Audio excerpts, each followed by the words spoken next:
Fishing news is sponsored by these fine partners.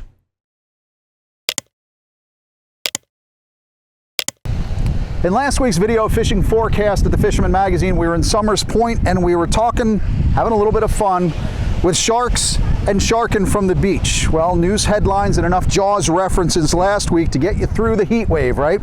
Well, it's August 11th, 2022, and we've got more on the surf shark front as our main story here this week at the Fisherman magazine.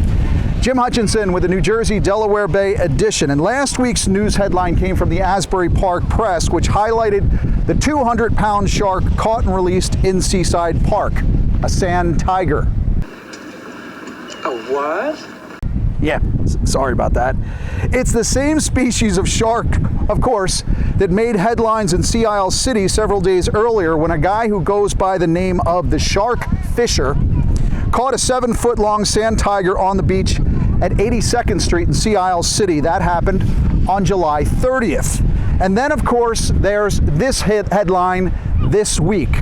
From the town of Sea Isle City on Tuesday, this is courtesy from the Atlantic City Press, effective as of this past Monday, the town of Sea Isle City now prohibits all shore-based shark fishing on or near the city beaches. Now, I left a message this week with the mayor to find out a little bit more. Haven't gotten anything back. I'll let you know when I do. Now, according to the city, as per the Atlantic City Press, shore-based shark fishing is defined as any person targeting or harvesting sharks from the beach. That includes from any structure attached to the beach. That's piers, jetties, and bridges. Now, the prohibition extends to chumming and blood baiting. Not a lot of people do that. It's not about chumming, it's about putting the chunks out, of course, but I digress. The prohibition extends to chumming, blood baiting, and the use of drones and the use of any vessel. I know a lot of guys like to take their kayaks and take the chunks of bunker out to the second bar, drop it, and then bring their line back in. And, well, that's not going to happen now in Sea Isle City. In fact, if you get busted, $1,250 fine per occurrence. Now, according to the Atlantic City Press, Sea Isle City officials said they hope meeting with members of the local fishing and surfing communities, quote, ensure reasonable regulations promoting the continued long-term harmonious sharing of surfing and fishing beaches by the stakeholders of these desired beach activities. Harmonious. Kumbaya, my friend. Of course, as we've reported a lot here at the Fisherman magazine, in print, online, and of course here at our weekly video forecast, targeting sandbars, also known as brown sharks, or sand tigers is not allowed. And catching one on the beach could put you in an enforcement jackpot, so to speak, if you drag that shark out of the wash, up on the sand, and you don't unhook and release that shark as quickly as possible. That's the story this week. But of course, those aren't the only sharks out along the beach. Hope nobody's listening to me here. The northeast summer of sharks continues, as I heard from Jack Turner this week, as he and Jonathan Casaboon caught and released this big predator recently.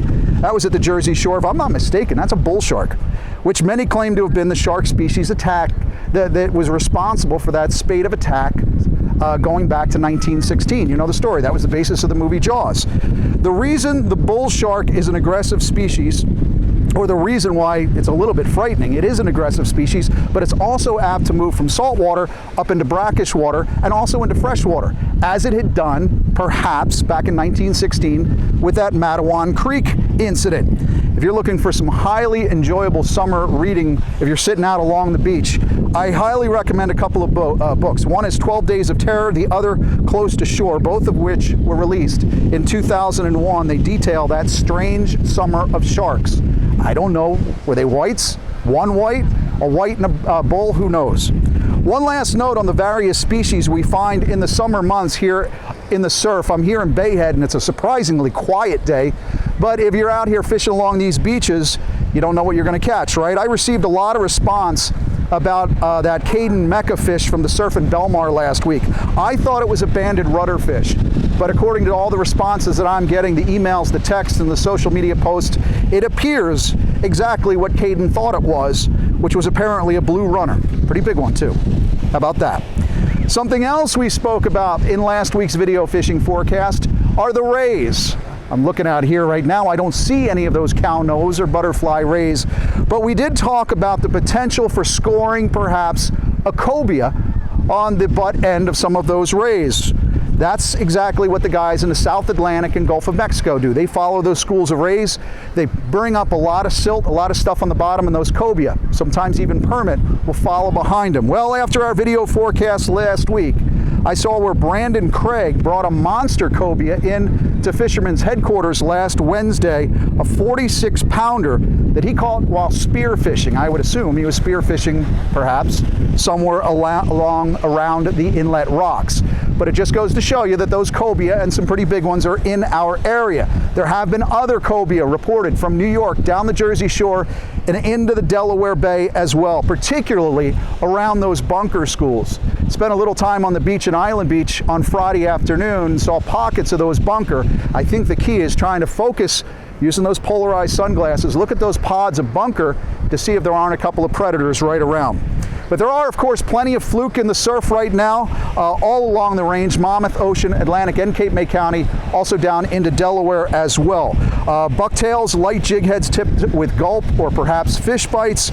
And of course, the folks at Grumpy's, this is pretty cool. Shell Karras does a lot of fishing on the beaches of Island Beach, not just the stripers, but he loves chasing fluke. But this one, according to Grumpy's, Shelly's been using the 8-inch gulp grub. So sometimes you think about some of those 3-4-inch gulps. Shelly's out there using that enormous gulp. So maybe I'm going a little too small. Water temperatures continue to wreak a little bit of havoc throughout the range. A surfer buddy of mine on Monday in Atlantic City said they had jaw-clenching water temperatures of around 59 degrees. Meanwhile, I saw where Captain Mike O'Neill down in South Jersey had bottom temperatures in 45 feet of water at just around 61 degrees. So yeah, that upwelling that occurs predominantly with the south winds brings some of that cold water in. It's along the bottom. The divers I've talked to said there are plenty of fluke along the reef sites and along the craggy bottom where guys fish. I just think that bottom temperature is so cool that that's what's been causing those fish to get a little bit of lockjaw. That's not to say, of course, that it's not worth going out. Sometimes you just have to work a little bit harder. One guy I know works very hard is Captain Peyton on the Big Mohawk out of Belmar. He works his butt off at the helm of that headboat, and that all paid off this week for Dan Mancini. Tuesday, a 13-pound fluke brought that one back in, waded in over at Fisherman's Den in Belmar. I told Greg Hewitt this week, I said I'm not missing out on another summer of big fluke action on the Big Mohawk, so hopefully in the next week or two I will be out there. So rattlesnake, here I come. For tips on shore fluking, for what to do when some of those fish get lockjaw, including the fluke with the water temperatures, make sure you go to thefisherman.com for this week's edition.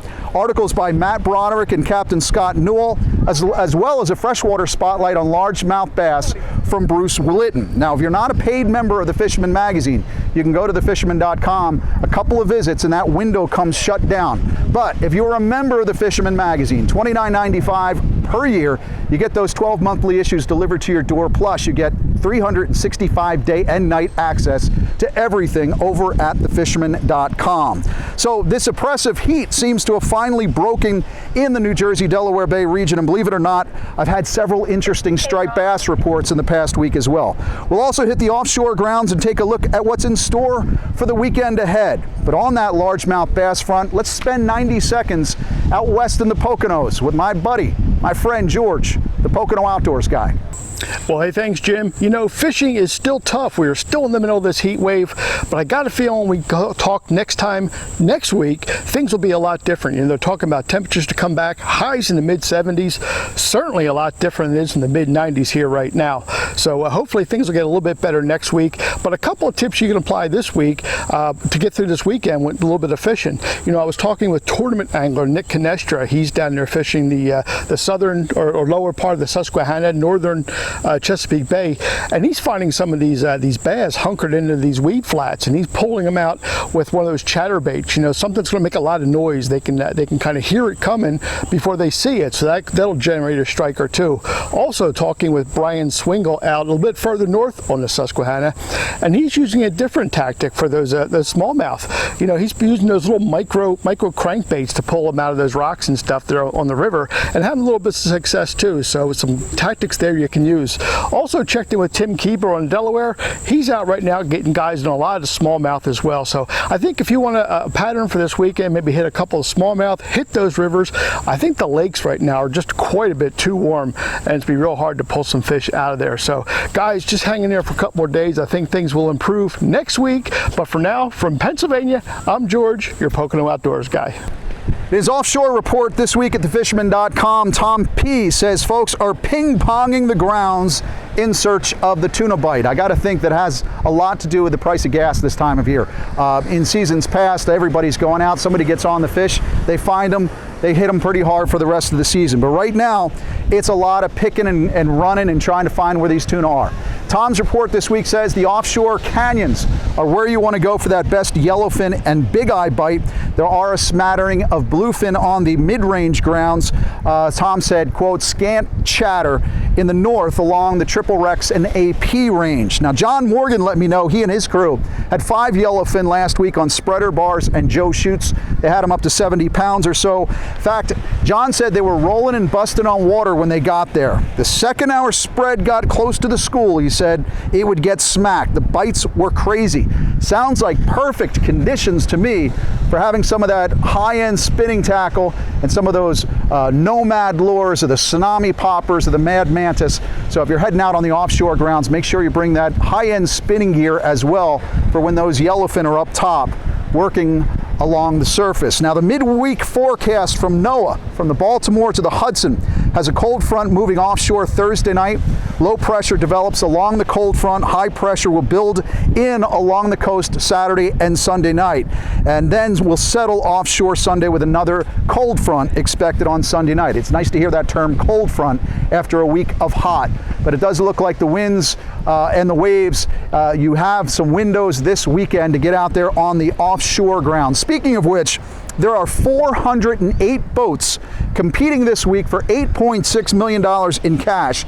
That's in that White Marlin Open out of Ocean City, Maryland. At last check on Wednesday, I didn't see any marlin, no blues, no whites on the board, but a couple of Jersey boats are in the money hunt for big eye. In fact, Team MJ's, that crew with Yako and Dante and everybody else, they love going after the big eye. So they're looking for some money right now with a 198.5 pounder. That's as far as Wednesday. I haven't checked for the Thursday report.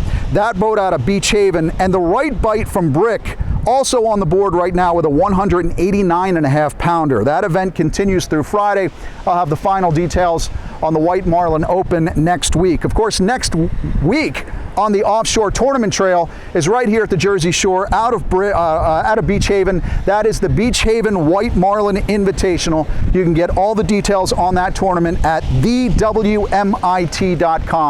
And again, that tournament runs all next week. Congrats to the team from Lock and Load for narrowly edging out Screaming Knot C this past Saturday, the 25th annual Fluke Masters tournament up north. A 5-fish total weight of 26.78 pounds, a margin of just an ounce or two for Lock and Load over Screamin' Knot C. If you're looking for a Fluke tournament this weekend, a nice little bay tournament, it's actually open to surfcasters, kayakers, and boaters out of Waretown. It is something for everyone. Weigh-in is at Creekside Outfitters. For details on the Holiday Beach Club Fluke tournament, you can visit Creekside Outfitters or call my buddy Jeff Evans. His number is 732-569-4819. Good luck if you're fishing in that tournament. Don't forget, of course, the TOG are back in play. Blackfish along the jetty rocks, bulkheads, and some of the rabble, the bridge pilings out back. You get one fish at a 15-inch size limit. But if you're out there and looking for some of those blackfish, especially if you're in Central Jersey, South Jersey, down into Delaware, you're apt to stumble into a sheep's head as well, especially down across Delaware Bay. That's something that's been hot. In fact, the folks at Lewis Harbor Marina reported this week that Jason Didden baited up those TOG jigs for a pair of sheep's head on some lower Delaware Bay structure earlier this week. If I'm not mistaken, Jason is a staffer over there at the Mid-Atlantic Fishery Management Council, so he must have sneaked away for a couple of sheep's head right before those Philadelphia meetings were scheduled to happen this week. Now, those TOG jigs, of course, baited up with fiddler, sand crabs, maybe green crabs, even calicos. It's not just the sheep's head, it's not just the TOG tog, but you might also be able to pull the trigger along one of these local jetty rocks. In fact, young Pedro Ildefonso got his first trigger fish in the past week using the Tsunami Tog treat. And it looks to me like it was in that Belmar Shark River area, but who am I to burn a spot?